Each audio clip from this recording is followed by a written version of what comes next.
All right, we're going to turn now and talk about another team from the NFC North that I think will surprise people how high we have them in our projections, even though when I say how high we have them, they're still not above 500 on average. But just the fact that they might be in it at the end of the season, the Detroit Lions are better than I think people realize. And part of it, I think, is that we're really big on the coaching staff and the job they did last year. Like Dan Campbell, all that aggressive stuff, motivating guys in the locker room does count for something. There's no numbers on it. I mean, you want numbers. He was aggressive on fourth down. So there's a good number. But I mean, as far as the let's rip their kneecap stuff off, I do think that matters. He's got guys who want to play for him. And so Detroit, they don't project to be above average on either offense or defense, but since they have an easy schedule, if they're just a little bit better than their average projection, they could be 9-8 and be in the playoff race. They make the playoffs in 35% of our simulations.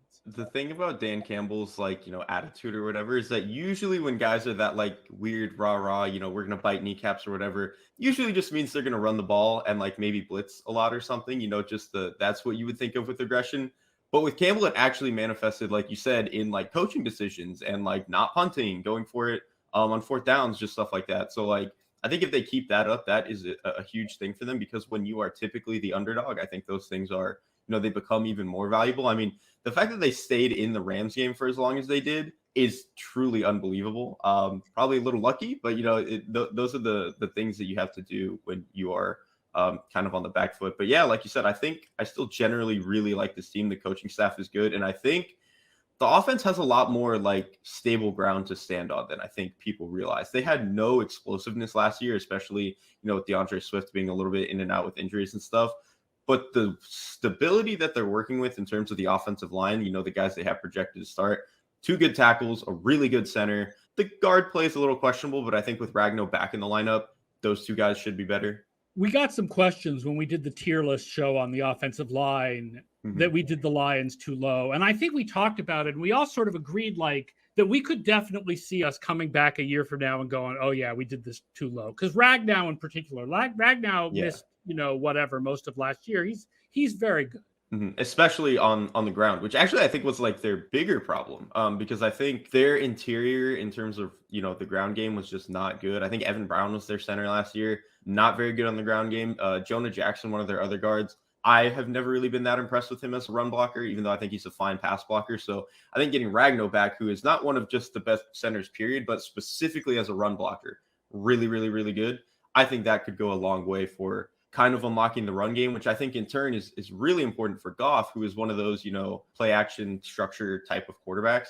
I think that would help him a lot. And then you add on, some of the stuff they did with adding receiver talent. The offense can be not bad. Before last year, DJ Chark was one of those guys that we talked about as, boy, this guy's got a lot of talent. If we just got him on a team with a good quarterback, imagine what he could do. Now, he's still not on one, but he's closer than he was. The injury made us all forget how good he is. And then we don't know when Jamison Williams is going to play and how good he's going to be, because, he's got to recover from ACL. So even if he's ready to get on the field, he as fast as he usually is, but if he plays the second half of the year, now Amon-Ra St. Brown is the third receiver. That's a pretty darn good third receiver. Their offense could be reasonable.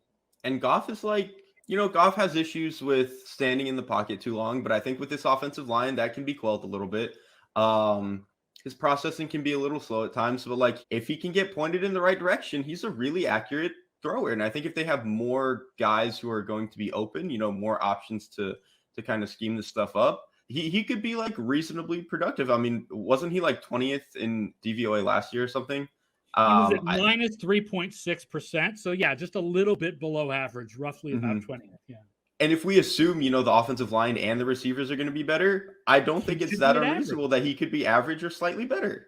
And then the defense is packed with guys that we feel are hey, sneaky, useful guys that you don't realize.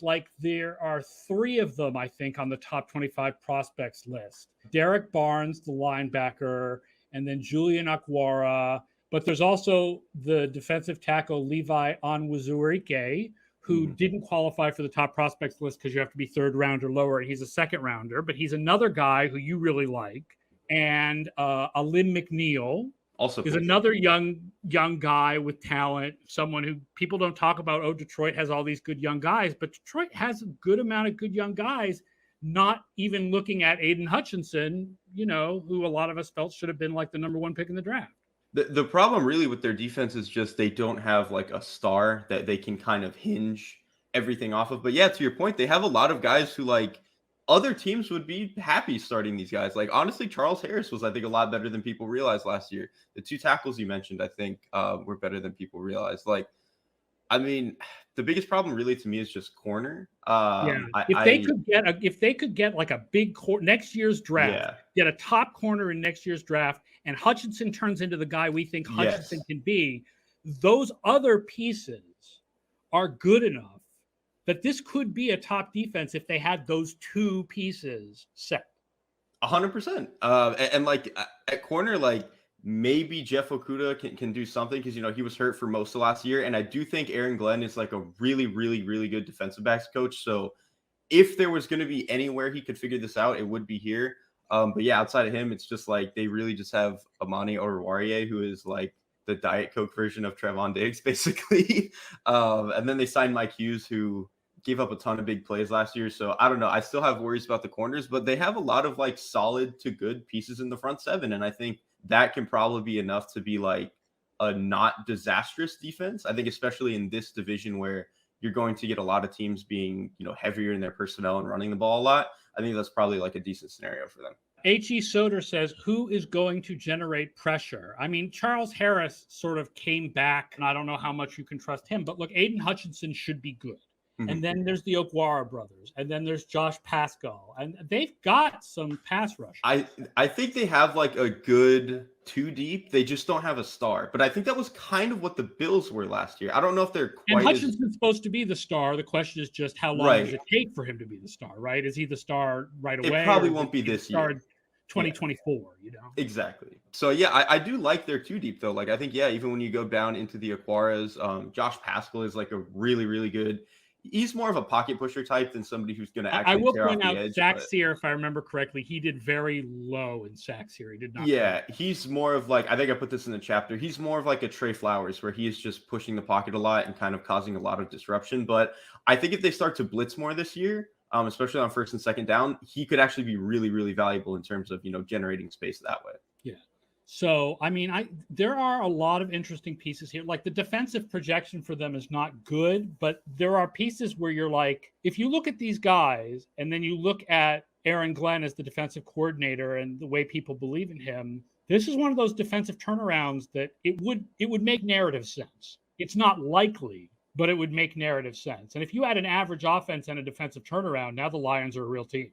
And they also signed Deshawn Elliott at safety, who I think is not a very like sexy name at safety, but if you watch him in Baltimore, he did a very good job of just being where he needed to be on time and like kind of helping facilitate the rest of that scheme. Obviously they had so many, injuries at cornerback that it didn't really matter last year, but I think in general, he's done a good job of like being a kind of Band-Aid on the back end. And Lord knows the Lions really, really needed somebody like that last year.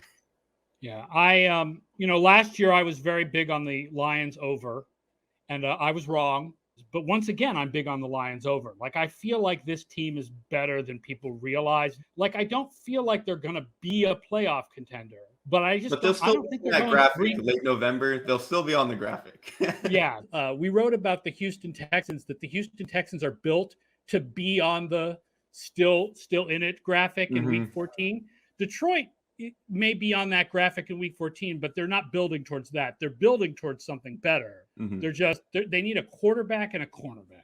That's the funny thing about the Lions this year is they might play themselves out of the quarterback pick, but yeah, I still am always of the belief, like, just compete and then the chips will fall where they may. I mean, quarterback drafting is kind of crapshoot anyway, so I think they'll be able to get their chance anyway.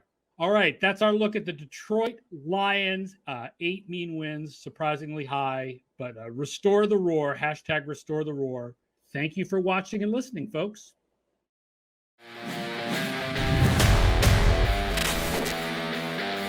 Quick pass to McCaffrey. Gets cut for the first down into the be stopped.